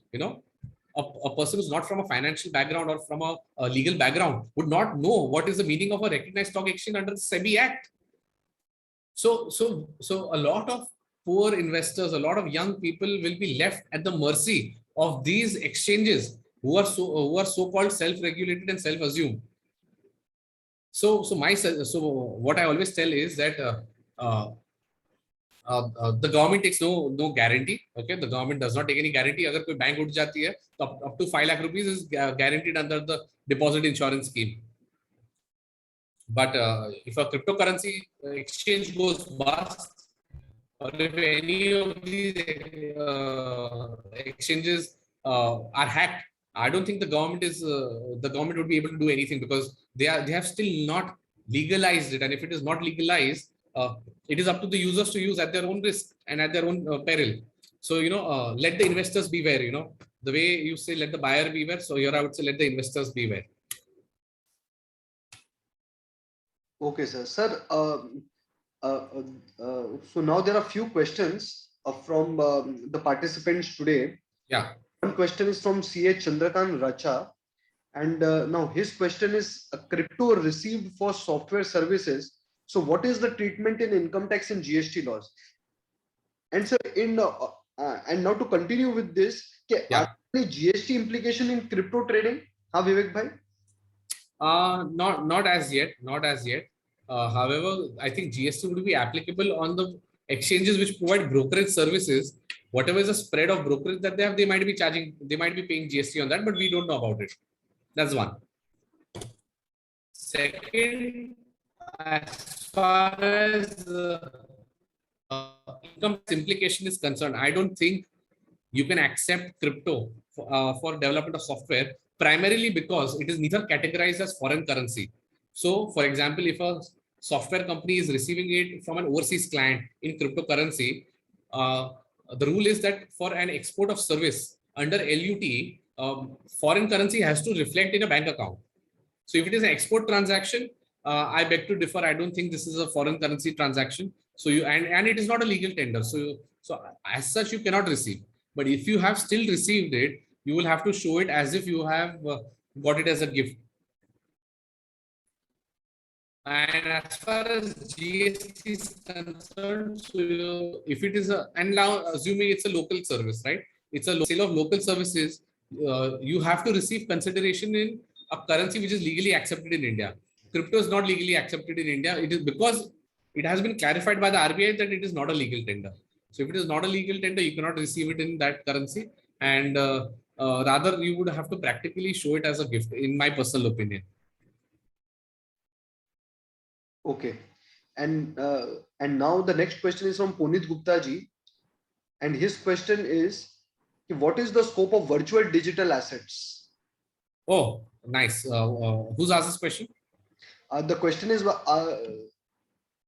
Punit Gupta ji. Punit ji, wonderful question that you asked. What about VDAs, virtual digital assets? Right now, if you're on Facebook or Instagram or LinkedIn, a lot of people are talking about NFTs, non-fungible tokens, which is a virtual digital art. It is like any other asset. It is a separate asset class or an asset category. They have a good future. In my personal opinion, I think they have a good future. Just the way people buy paintings and put them in their houses. Similarly, people will buy digital art and they will put it on their blockchain for people to view and admire. So digital art is quite massive as an industry globally. It has not penetrated in India quite a lot, but I personally believe, in my personal opinion, of course, this does not amount to any financial advice, is that digital art will have value in the future. Is my personal belief. Okay.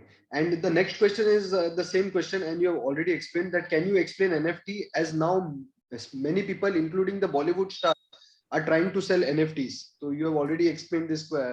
Yeah. So it's digital art, right? For example, today,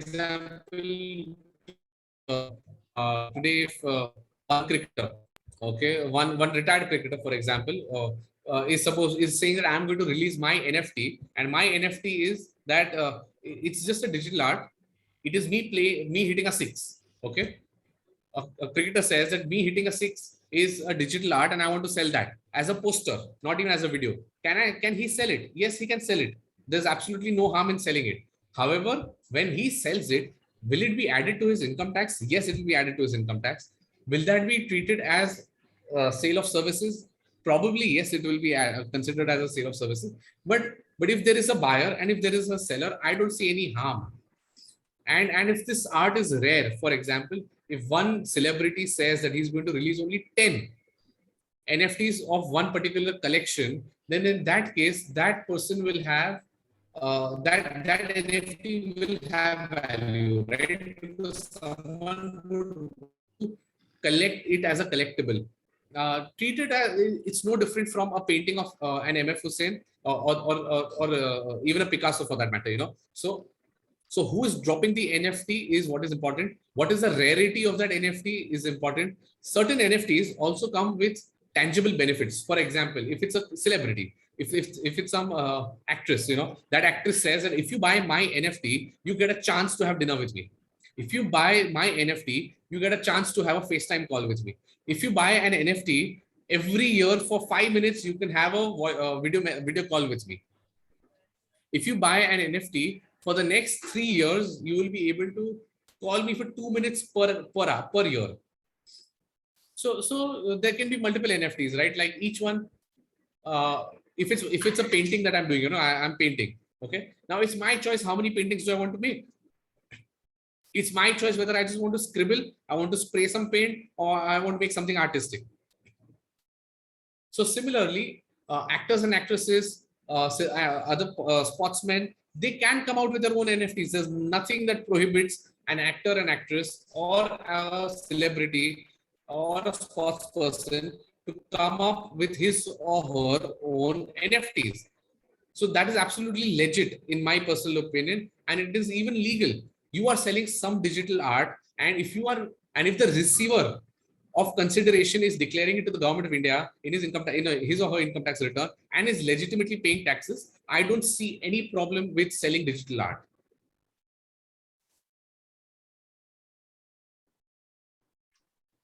Yes, perfect. And the next question is from Punit Gupta ji again. Yeah. This question is, what is the definition of virtual digital asset under the Income Tax Act? I mean, under Section 247A. Oh, just read the section. So any asset, any cryptocurrency, any non-fungible token, anything related to Web3. There's a new concept which is coming called as Web2 and Web3. So Web3 is the newer generation of the web, where everything is decentralized. Like websites are decentralized, power is decentralized, no one person can control anything. So anything that has to do with Web3, I think all of it would fall under the definition of VDA, which is virtual digital asset. So, for example, if you were to buy land on in the metaverse. Okay, so people have started selling land in the metaverse. That in future this will be the metaverse. There will be land over here. People will come over here. People will play games over here. So why don't we buy land over here and then build a building in the metaverse? So when people buy land in the metaverse today, it is still a virtual digital asset because it is on the Web3. When you buy NFTs when you buy NFTs on Web3, it is still a virtual digital asset. When you procure cryptocurrencies or acquire cryptocurrencies or trade in cryptocurrencies, it is still a virtual digital asset.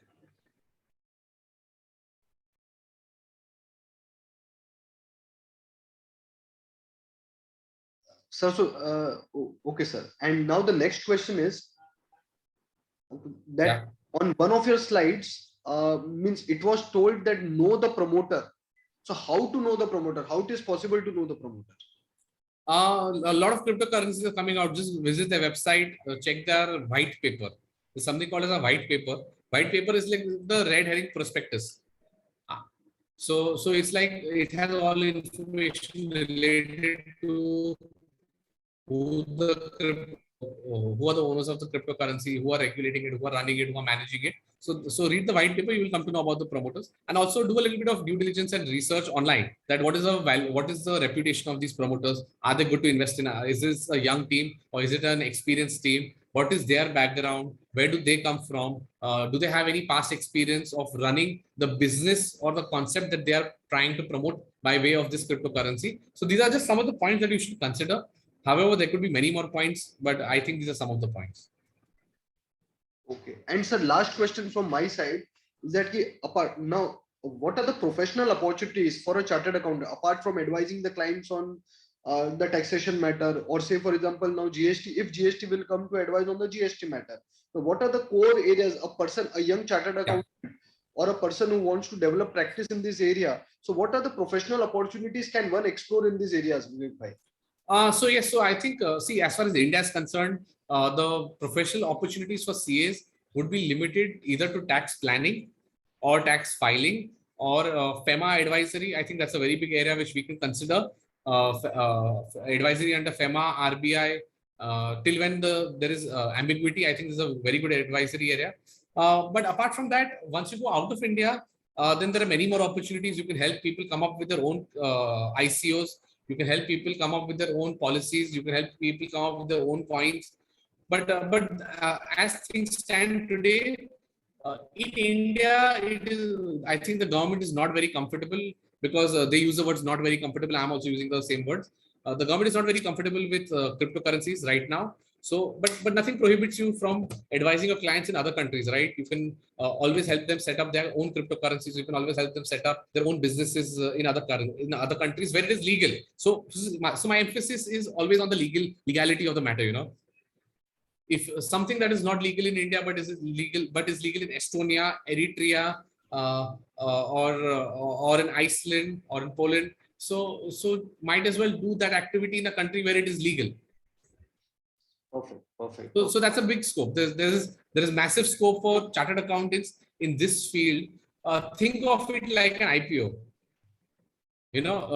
For an IPO, do chartered accountants assist? Yes, we assist our promoters. So an ICO is no different. The only thing is it's not legal in India. So probably do it in a country where it is legal. But do it, but make sure it is legal wherever you're doing it. Perfect. Again, I will give a legal disclaimer over here. Nowhere in no manner and in no way am I trying to suggest anyone either to do something or to not do something. Okay, so whether you start a cryptocurrency or don't start, that will absolutely be a person's individual choice, and it will be done in their own personal capacities. I can only advise, and this is not legal advice, nor is it financial advice. Perfect. Great disclaimer. And it was a great session, actually. It means everybody was glued to you. Your presentation was fantastic and your deliberation was fantastic. I mean, thank you very much, Vivek bhai. Thank you. And we have got more than 125 participants today. And a topic which is very unconventional. It is not a conventional topic. I mean, so means normally we yes participants for GST or income tax, more participants, but on a blockchain topic we have got a very good participation. So thank you very much all the members. And now I request my core team member Nikhil Porwal to propose a hearty vote of thanks to Vivek Bhai. So before you Yes. propose a vote of thanks, I would like all the members once again, please search for Vivek Shah and Company on Google and please give a 5-star rating if you think you've learned something new on this Sunday morning. Great, Vivek ji. It was an excellent presentation, and I think the detail that you have gone into in telling us about blockchain and about crypto, there is no harm in me telling that this is the next this is the next life for us professionals to deal with, especially blockchain, which is going to disrupt even auditing per se. We have to be ready for that. So thank you very much for enlightening us. And I think as an institute, we already have a blockchain and crypto training session, which I think now more and more people will get more interested in taking part and getting a certification for that. Are you a part of that training module as well, Vivek ji? No, I'm not. Okay, fine. So anyways, I'm sure there will be many more training sessions like this that will be introduced by the Institute and many other associations. This is another opportunity for Vivek, which you can take up on an individual level as well. So because this is the in thing and this is the new way which we have to get used to in living. So thank you very much, and thank you for taking a time out on a busy Sunday, an auditing Sunday. We have 2 more days left for our tax audit reports to be uploaded. So, but still, even though that was the same thing, we have more than 100 participants enjoying your session even till now. So thank you very much for taking your time out, and thank you all the participants for a peaceful Sunday. Enjoy your tax audit henceforth, and hope you all file your tax audits on time. Thank you, Vivek ji. Thank you for your time. Thank you for having me over here. Thank you very much. Thank you, Nikhil Bhai. And one more request, Vivek Bhai, if you can just WhatsApp me your digital card so that I can circulate to all the members of Andheri Oshiwara. One, and second thing, if you can share your presentation, there is a lot of demand from the members. Sure. Share your presentation. And since you told that you can circulate it. So yeah, so the presentation, I'll just tell you, it's not a Microsoft PowerPoint presentation. It's on a new software called as Prezi. So what I'll do is I'll share the link and anyone with the link will be able to access it. Okay, perfect. Okay, so once again, thank you very much, members, for taking the benefit of learning, and thank you. And the details of the next CPE meeting will be published in coming days. Thank you very much. Thank you, and enjoy the Sunday. Thank you very much. So we'll end up the meeting. Thank you, Deepak. Yes, thank you, Amish.